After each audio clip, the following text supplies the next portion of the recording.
শিবপুর শিব মন্দিরে বাংলাদেশ জামায়াতে ইসলামী শিবপুর ইউনিয়ন শাখার উদ্যোগে কমিটির সদস্যদের সঙ্গে সৌজন্য সাক্ষাৎ। মিশন ব্রাহ্মণবাড়িয়া নিউজ, সত্য প্রকাশে আপোষহীন। শুনছিলেন সংবাদ শিরোনাম। মিশন ব্রাহ্মণবাড়িয়া টিভি নিউজে স্বাগত জানাচ্ছি আমি ইতি আক্তার। ব্রাহ্মণবাড়িয়ার নবীনগর উপজেলার বাংলাদেশ জামায়াতে ইসলামী শিবপুর ইউনিয়ন শাখার উদ্যোগে শিবপুর শিব মন্দির কমিটির সদস্যদের সঙ্গে সৌজন্য সাক্ষাৎ ও আলোচনা সভা অনুষ্ঠিত হয়েছে। স্বৈরাচারী শেখ হাসিনার পতনের পর বাংলাদেশের সনাতন ধর্মাবলম্বীদের দেশের বিভিন্ন প্রান্তের মন্দিরে এবং গির্জায় পাহারা দিচ্ছেন বাংলাদেশ জামায়াতে ইসলামী দলের শীর্ষ নেতা কর্মীগণ।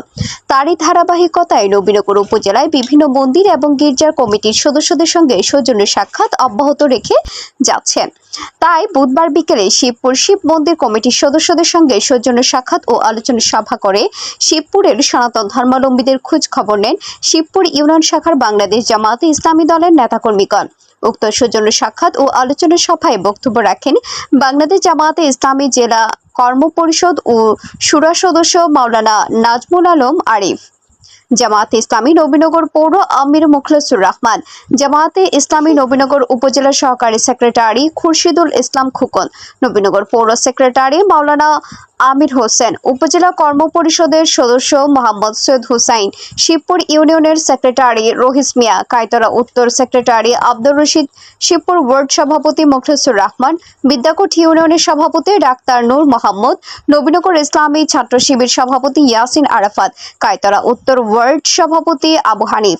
শিবপুর শিব মন্দির কমিটির সদস্যদের মাঝে বক্তব্য রাখেন উপদেষ্টা বাবু রাজকুমার সরকার, অতিচন্দ্র চন্দ্র চৌধুরী ও শ্যামল চন্দ্র শীল, সভাপতি বাবু শ্যামল চন্দ্র শীল, সাধারণ সম্পাদক বাবু অসিত বিশ্বাস, সহসাধারণ সম্পাদক সুমন চন্দ্র বিশ্বাস, ক্যাশিয়ার বাবু সঞ্জিত চৌধুরী, সাংগঠনিক সম্পাদক বাবু চন্দ্র সরকার সহ সকল সদস্যবৃন্দ উপস্থিত ছিলেন। কিছু চিন্তা ভাবনা করার, দেশকে এগিয়ে নিয়ে যাওয়ার জন্য আমরা দলমত নির্বিশেষে, ধর্মবর্ণ নির্বিশেষে সকলে কাজ করতে হবে।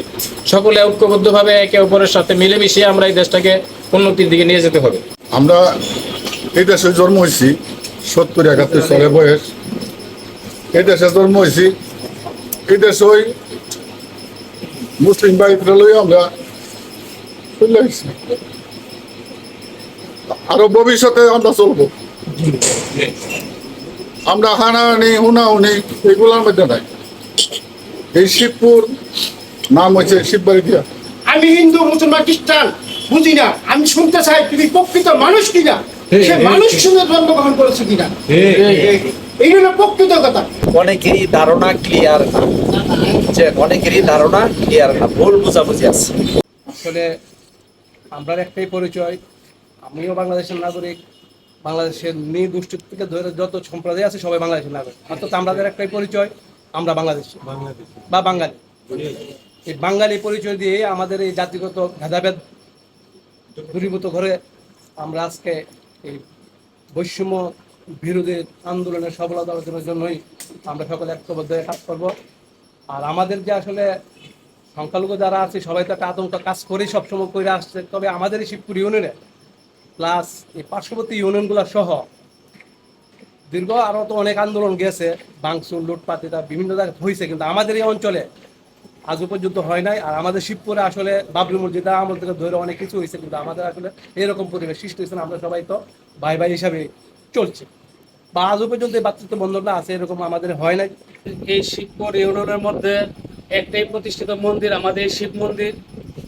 এই মন্দিরে আমাদের এই এলাকার মধ্যে আমাদের কোনো ধর্ম নিয়ে কোনো ভেদাভেদ নেই।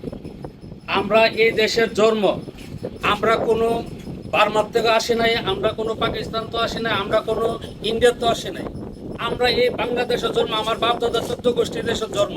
তো আমরা কেন সংখ্যালঘু বলবো?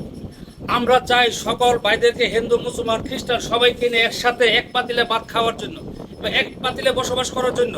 আমরা এই দেশের সংখ্যালঘু হিসেবে আমরা দেখতে চাই না। আজকে বাংলাদেশের যে জামাতের ইসলামের যে প্রধান যে ঢাকেশ্বর মন্দিরে বক্তব্য দিয়েছে, এই বক্তব্যটা খুব আমার পছন্দ হয়েছে।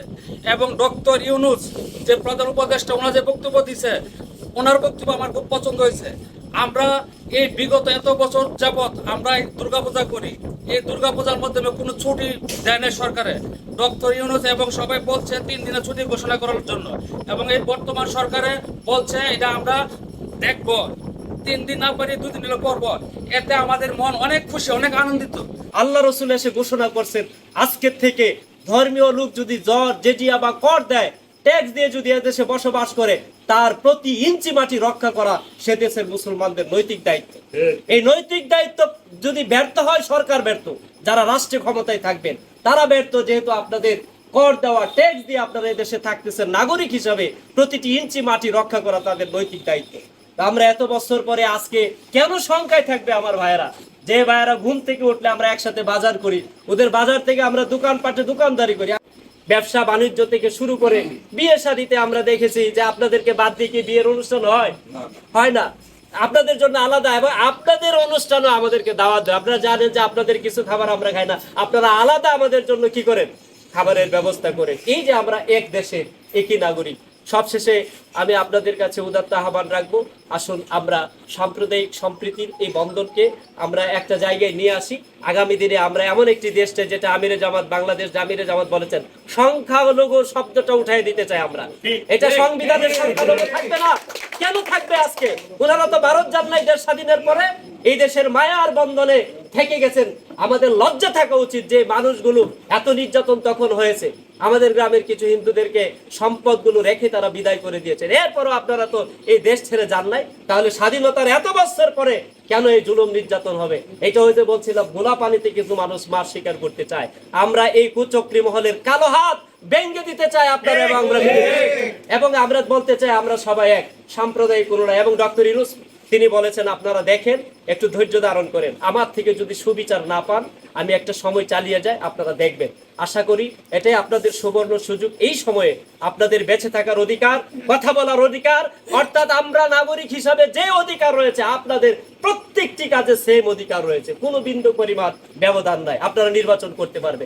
আশা করি আমরা সবশেষে এগুলো মুছে যাবে, এবং আমরা মিলেমিশে যদি ঐক্যবদ্ধ হই, কুচক্রী মহল এখানে হাত দিতে পারবে না। সজাগ দৃষ্টি রাখবেন, সমস্যা হলে আমাদেরকে বলবেন, আমরা জান বাজি রেখে আপনাদের পক্ষে আছি, ছিলাম এবং থাকবো। মোহাম্মদ হেদায়েতুল্লাহ, নবীনগর ব্রাহ্মণবাড়িয়া প্রতিনিধির পাঠানো তথ্যচিত্রে news desk, vision Brahmanbaria TV news. ব্রাহ্মণবাড়িয়ার সকল সংবাদ সবার আগে পেতে ভিশন ব্রাহ্মণবাড়িয়া টিভি চ্যানেলটি লাইক, কমেন্ট, শেয়ার করার অনুরোধ রইল। ধন্যবাদ।